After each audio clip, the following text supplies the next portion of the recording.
The day my son-in-law smiled and told me he had already sold my old pickup truck without asking, I felt my heart sink. Then he shrugged and said, "You don't even use it anymore." He expected me to explode. Instead, I quietly thanked him, turned around, and walked back inside. He thought he had won. What he didn't know was that every paper connected to that truck had been carefully saved for over 20 years. 3 days later, a police cruiser stopped in front of his house, and everything changed. If you enjoy emotional stories with unforgettable twists, subscribe to Revenge by Him. You're going to want to hear how this ends. Before we continue, I want to mention that the pictures and scenes shown throughout this video are creative visual illustrations designed to help bring this fictional story to life. My name is Daniel. I'm 67 years old, and that old blue pickup wasn't just another vehicle sitting in my garage. I bought it the year my son was born. It carried lumber when I built our first home, pulled camping trailers on family vacations, and helped me move my daughter into college. Every dent had a memory. Every scratch reminded me of a chapter in my life. People only saw an old truck. I saw decades of sacrifice, hard work, and family. After my wife passed away, I drove it less often, but I never thought about selling it. It wasn't about the money. It was about what it meant to me.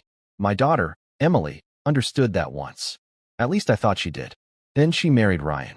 At first he seemed respectful, always offering to help around the house. Slowly, though, I noticed he treated everything I owned as if it was already his to manage.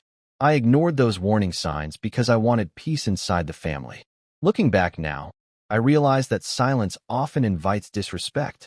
2 days later, I walked into the garage to check on the truck, but the space was empty. For a second, I honestly thought someone had stolen it during the night. Then Ryan walked in carrying a cup of coffee with a smile on his face. "Looking for the pickup?" he asked. Before I could answer, he casually said, "I sold it yesterday. A guy gave me a fair price, and you weren't using it anyway." My stomach dropped. I couldn't believe what I was hearing. He had sold something that didn't belong to him and acted as if he had done me a favor. I turned toward Emily, hoping she would tell me this was some kind of misunderstanding. She stood in the kitchen doorway, looking down at the floor. She quietly admitted she knew Ryan planned to sell it, but she thought I'd eventually forgive him. Hearing those words hurt more than losing the truck. It wasn't the money that broke my heart. It was realizing the people I trusted most had made decisions about my life without even asking me. Ryan laughed and said, "Come on, Daniel. It's just an old truck." I looked at him for a long moment, then calmly nodded. I didn't argue. I didn't shout. I simply walked to my office, opened an old metal filing cabinet, and pulled out a thick folder. Inside were every title document, registration record, maintenance receipt, insurance paper, and bill of sale connected to that truck since the day I bought it. I placed the folder on my desk, picked up my phone, and made one quiet call. As I ended it, I realized Ryan had just turned a family disagreement into something much more serious, and he had no idea what was coming next. 3 mornings later, I was drinking coffee on my porch when a police cruiser slowly pulled into the driveway. Ryan looked out the front window, smiled at first, and assumed the officers were there for someone else.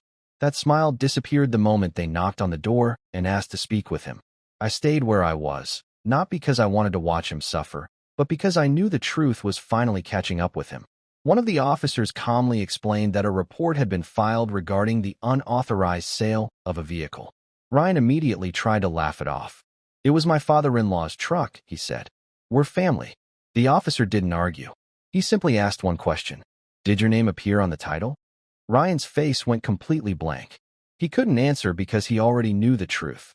A few minutes later, I walked over carrying the same folder I had protected for more than 20 years.